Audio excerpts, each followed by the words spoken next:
Good evening, Commonwealth, and thanks for watching the Channel 2 News. I'm Ashley McDowell. Let's take a look at tonight's top stories. The CNMI pauses to remember a man synonymous with human rights. Also tonight, homeless, pregnant, cared for. That's the two proposals by Kalili off to the full House for approval. And officers from DPS are bringing out the big guns for certification training. In sports, hip hoop, hooray! High school spirit runs high for hoops. Stay with us, these stories and more are next.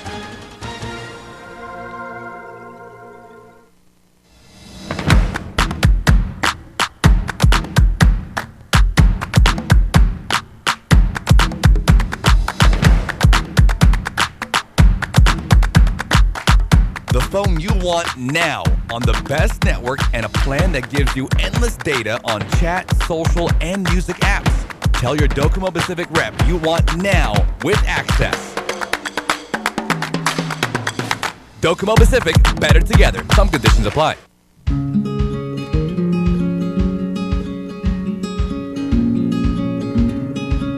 Green sea turtles and hawksbill turtles call the Mariana Islands home. They are an important part of the marine ecosystem. They are under threat, and they are protected under CNMI law. Keep plastic out of the ocean. Keep vehicles off the beach. Use the Sea Turtle Stranding Hotline if you see poaching activities or if you see a turtle in trouble.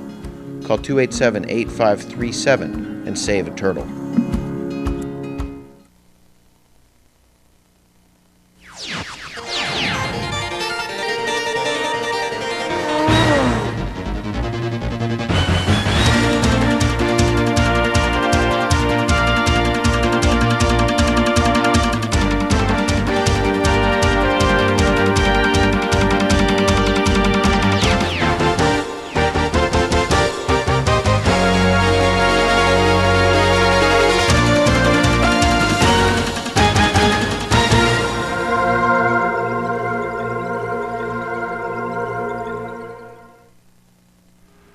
Hafa Day Tirawami and good evening, Commonwealth. Today is Monday, January 20th, 2020.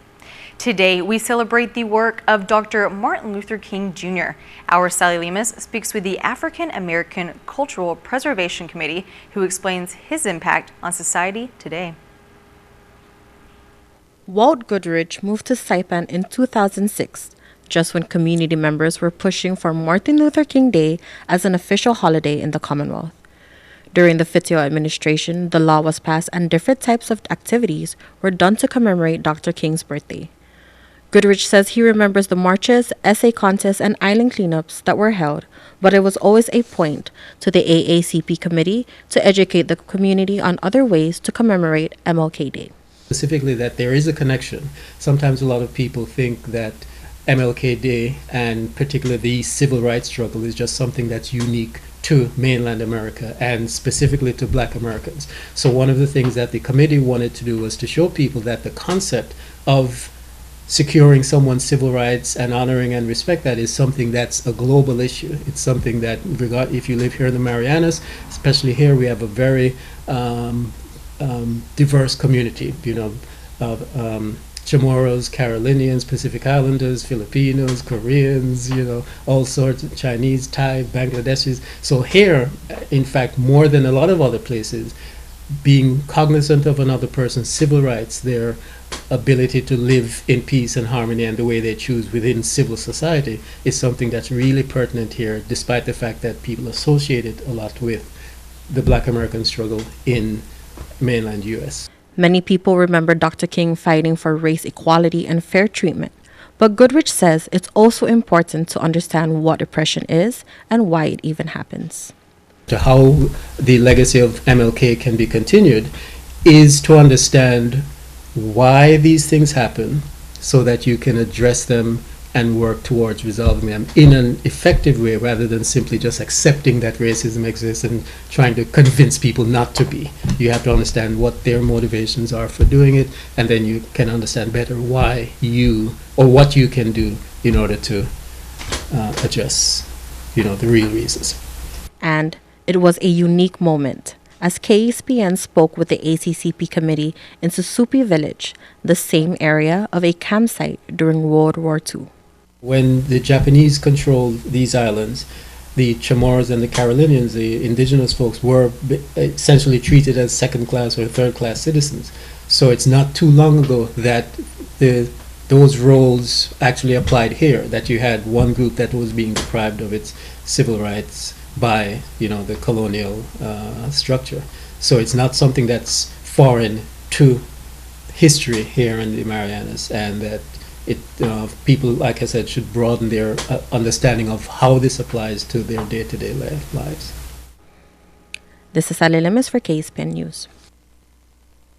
Offices and schools are closed today, but many students were seen at the beach in honor of Dr. King. This morning, the Americos hosted a cleanup activity to celebrate Martin Luther King Jr. Day at Bantalon Beach. Martin Luther King Jr. Told us to take care of our community, and taking care of our environment is definitely supporting our community. And we had 4-H Club come from, and MHS students, William S. Regis students, and AmeriCorps volunteering, and parents. A beach cleanup after a weekend allowed them to collect quite a bunch of trash, which made the volunteers feel pretty good about helping the environment. Martin Luther said that we need to contribute to our society to help make this a better environment. And when we take care of our environment, we are simply taking care of each other. Oh, I wanted to participate because of, I know that our economy is low, so I wanted to help out with the beach because I know it's what attracts tourists and stuff. And with MLK, because he's done services for us and wanted to give back. Martin Luther King gave his service to the community, so it's us holding his service and giving it back. Advisors were impressed with the turnout as the community came together as one. We did this on Martin Luther King Jr. Day, and it's just to emphasize the fact that Martin Luther King Jr. really was a civil activist, and he really wanted to make sure that people did stuff for the community. And then, of course, it doesn't correlate to the racial discrimination and whatnot, but of course, just the bigger picture as it is, just to serve the community and help each other out. So it's really great to see all the parents come, and also the students from high school, 16, 17-year-olds. Then we have kids that are 7 or 8-year-olds come together and help each other out to clean the beach. KSPN asked about Dr. King's movement and the impact on today's society. His impact in society really changed how we perceive the world and how different people, different ethnic groups come together as one in helping our own community. He protested segregation using non-violence. So if you can do this without harming each other, we can make this a better and safer place for all of us. His impact is helping us come together as one community and helping each other out. Not seeing someone as a different culture or person, but seeing each other as the same. He had a dream speech. He wanted everybody to be treated equally. It shows a good example of, and also kind of teaches that Martin Luther King Jr. didn't just talk about racial issues. He also talked about how community is anywhere you live, and how you want to take care of your community, including the nature and the animals and all of the people. And so it was just it's a extension of his bigger message, which is that we all need to care for each other. I think the fact that just as an individual, you don't have to be a person with so much power. Just an individual in a community, you have so much power to do stuff for, just even a small island here. And I can imagine how much impact they have out in the world. So, of course, just to know that as an individual, as a person in the community, you have power. This is Ali Lemus for KSPN News. In Washington, D.C., 2 proposals that are co-sponsored by Congressman Gregorio Khalili Sablan are now off to the full House for consideration. H.R. 5191, the Runaway and Homeless Youth Trafficking Act of 2019, and H.R. 2694, the Pregnant Workers Fairness Act. Congressman Sablan is seeking more funding for the Marianas to provide additional protections for pregnant workers in the workplace and services for homeless youth. Both bills were passed by the Education and Labor Committee and were negotiated with bipartisan support. It's that time of the year again for the Department of Public Safety to bring out the big guns in the Firearm Recertification, and KSPN was there to check out the action. Make ready! Fire! Once a year, 200 officers from Saipan, Rota, and Tinian go up to the DPS shooting range in Marpi for firearm recertification. Pretty much today we're covering the qualification and certification of the rifle as well as the requalification of the pistol. Sergeant David Hossano is the firearms instructor for DPS and says training started on Tuesday and continued through the weekend to Monday evening, where up to 20 officers a day participate in exercises that will re-up their skills in rifle training, the pistol range, and the low-light shooting. Started in the morning, which we came in and we did our juring on the rifle itself. Right after juring of the rifle for each officer, then we went on the qualification course, which it covers the 100 yards all the way to the shortest distance will be the 25-yard line on the rifle itself.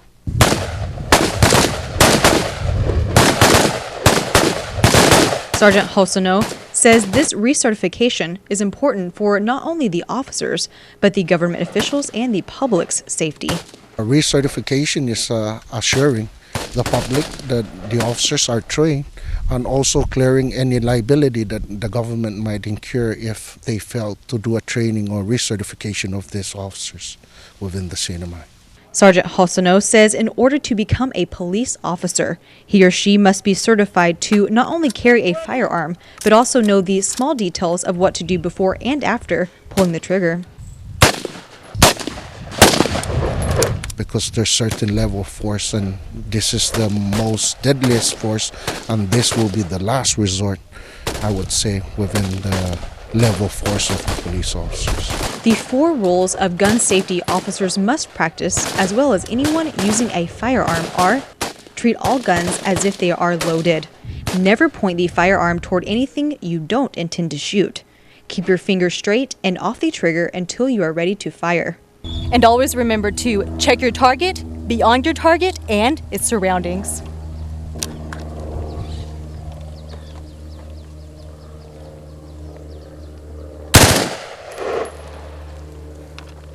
Reporting for KSPN, I'm Ashley McDowell. Those of you living in the areas of San Antonio or Culberville may be smelling some unpleasant sewage odor lately, and the Commonwealth Utilities Corporation says that will continue until further notice. CUC states the cause of the sewer odor is because of a mechanical failure of the aerators at the Agigan wastewater treatment plant. Parts have been ordered to repair, but due to unexpected delivery issues with a vendor, there has been a delay. CUC says the sewer odor will improve once parts arrive and wastewater operators make the repairs. The new units will be part of a major upgrade. For the latest updates, follow CUC's Facebook page. Coming up, we head to the Veterans Affairs Office to hear about the upkeep of a site that honors those who have served our country. After the break.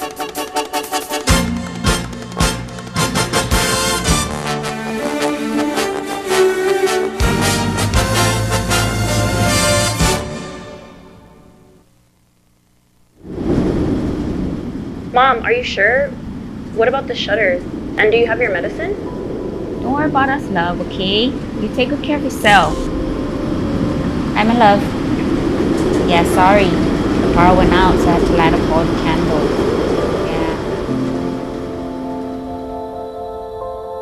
Yeah. Yes, baby, yeah. I'm just glad our home phone's working and we're able to contact you.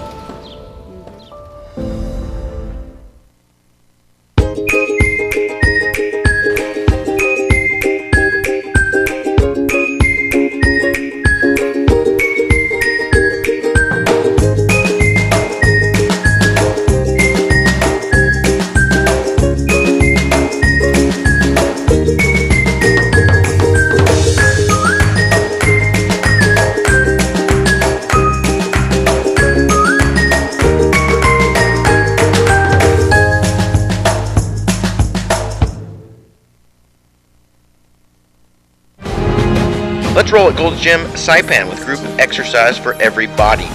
Total Resistant Exercise, or TRX, helps develop your core and improve strength.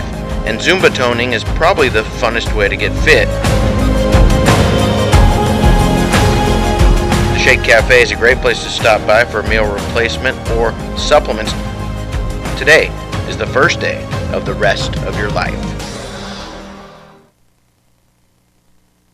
Welcome back to the Channel 2 News. Officials from the Veterans Affairs Office are continuing to make improvements to the Marpi Veterans Cemetery. Take a listen.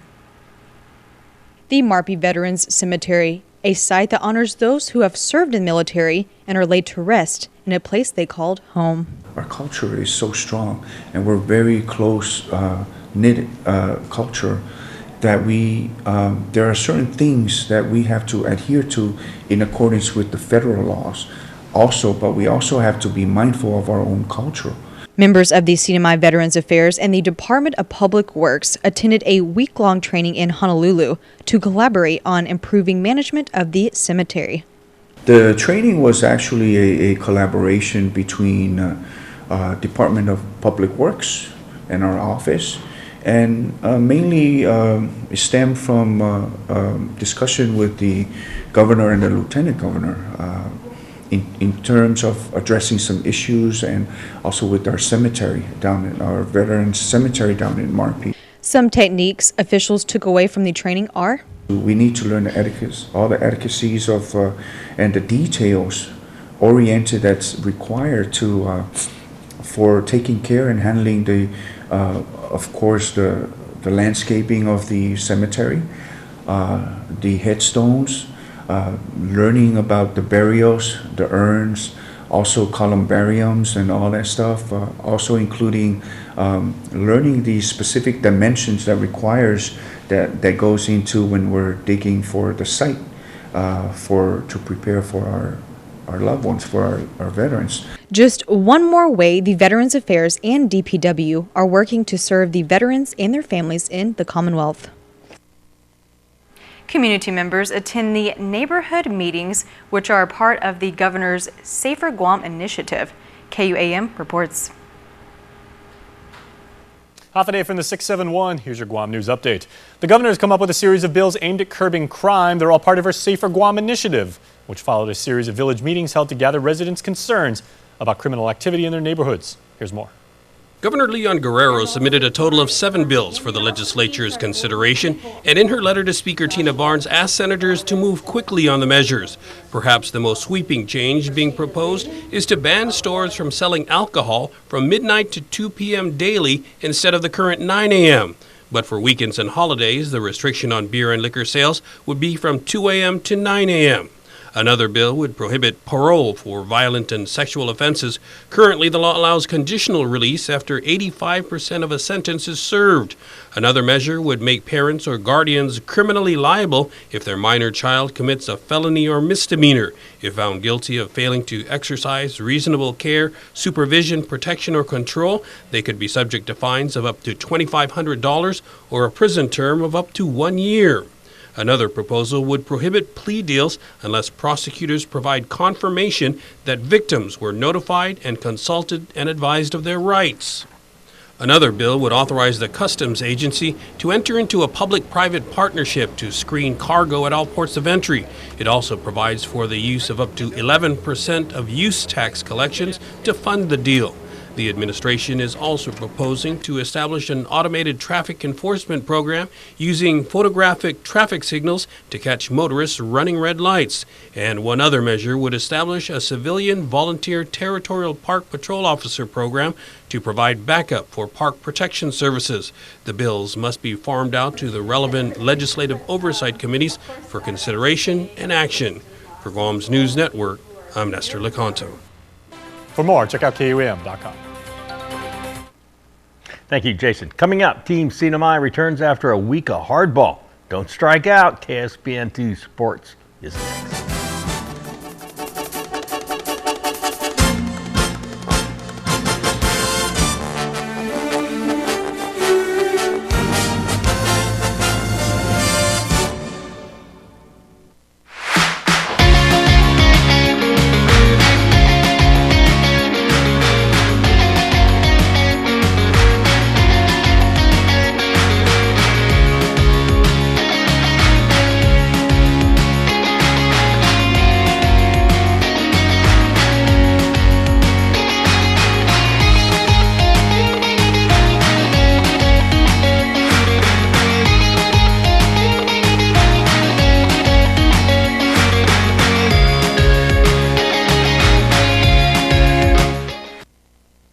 watch the Visitors Channel online, on time, anytime at SaipanTV.com. Where to go, what to see, what to do. Restaurants, spas, activities, and culture. It's all in one place, in high definition, on your mobile device. SaipanTV.com. Check it out. Buenas sports fans.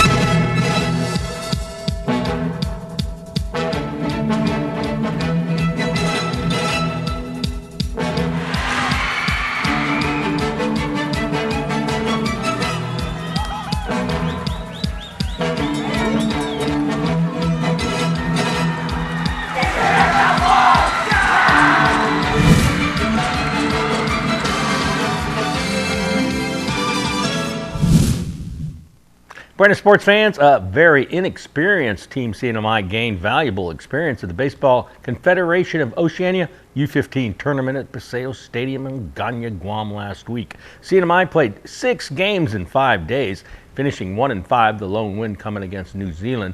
Saturday, Guam defeated CNMI 4-1. Saipan's lone run coming in the top of the first when Albert Adriano singled and scored, the leadoff batter.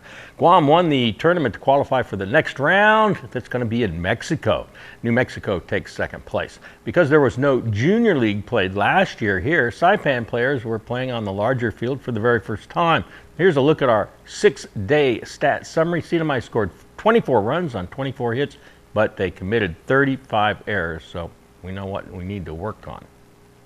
The MHS gym, once again, proving to be a valued facility for hundreds of students throughout the school year. Co-ed elementary school basketball and boys high school basketball coming up, and this after an action-packed high school girls basketball season. For girls here wanting to play basketball, this is it. The public school system offers girls the only opportunity to play starting with grade 4. The season's short, but the memories are long, as this becomes part of the overall school experience, an integral component of growing up, learning the value of teamwork, leadership, sportsmanship, dedication, hard work, all the while moving, engaging in active physical exercise with all the health benefits.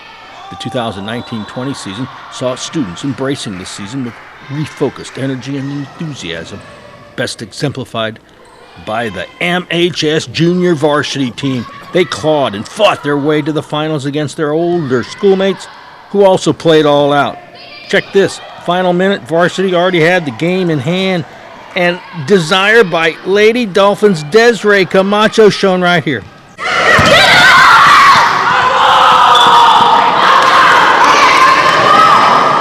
For these girls, there was only one level, maximum. Something about playing your own school. Hey, how was it playing against the older girls? Were you not it's like scrimmage, basically. You were never intimidated, right? More intense. Because of what was on the line. It was interesting because, like, you know how everyone's our fan? It was just, I don't know, it was just fun, it was chill, you know. Would you say it was more intense than the other games? Yeah, it was. Or there was just a lot more laughter and, you know. The two teams stop fighting after the game and come together in a circle of unity.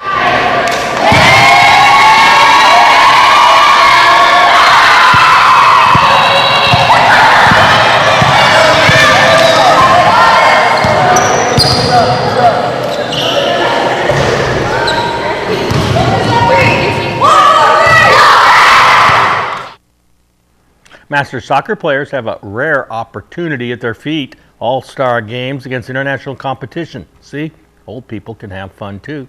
Two teams are coming from China, one women's squad and one for the men. The games are going to be played Sunday, February 9th for the ladies, Monday, February 10th for the men.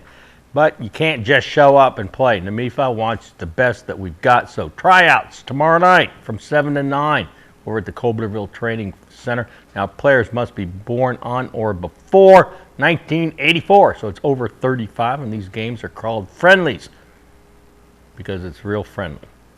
Soccer isn't the only men's master sport on Saipan nowadays, you know. The UFO Basketball League has a master's division. One of the players, well, he was the master of the middle 15, 20 years ago, and he's still playing. Ed Cosino may have won the most masters championships here. He continues to play alongside Boy Garcia, another legend.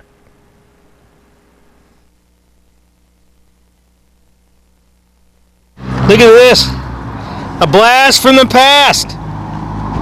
Boy, I got a question, boy. What's your favorite Ed Cosino story? Your favorite Ed Cosino moment is what?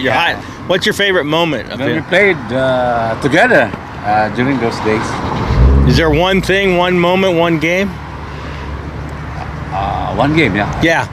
Wala namang what game na. What's your favorite game? Ed, you've played so many games here. What's your favorite moment playing in this gymnasium? Oh, Huh? there's so many games. I know. What's your favorite game? There's so many. Yeah, against the Kabalen before. Yeah, against the Kabalen during the UFO days. Our masters before. Do you know where you were exactly 11 years ago today? January 20th, 2009, huh? How many of you can say you know that? Probably not many, but I can. I was right here. Same channel, same studio. In fact, it's same spot on the floor. And this is what we showed that night, and this is before we knew Jericho Cruz would be a top professional in the Philippines. It's KSPN2 Sports Classic, 11 years ago from today. Kagman Adzudzu with the miss. The Dolphins' Jericho Cruz rebounds and takes a coast-to-coast trip. Doesn't stop until the rock drops. Go ahead, give him a hand.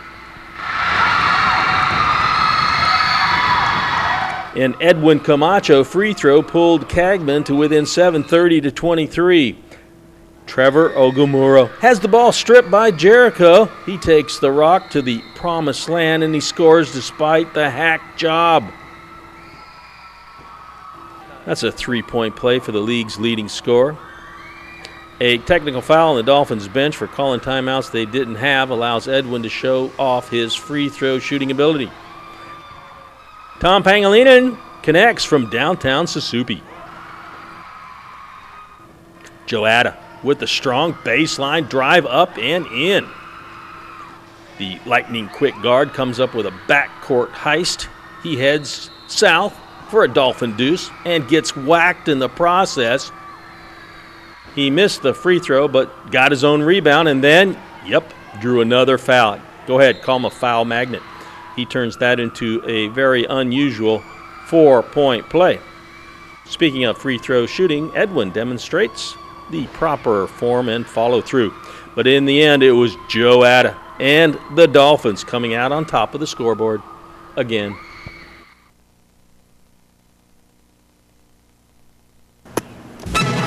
Here's the windup and the pitch. I don't believe what I just saw!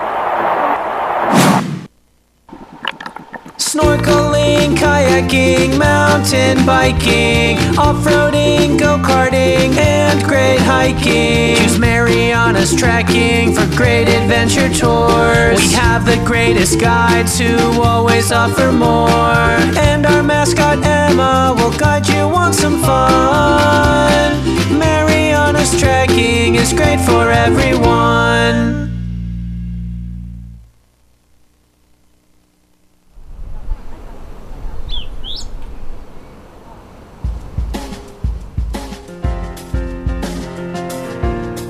Today's high 86, low 77. Tomorrow, partly sunny, isolated showers. East breezes 20 to 25 miles an hour. High 86, low 76. Sees a building up there, 8 to 10 feet. Sunrise tomorrow morning, 6:47. Low tide 10:57.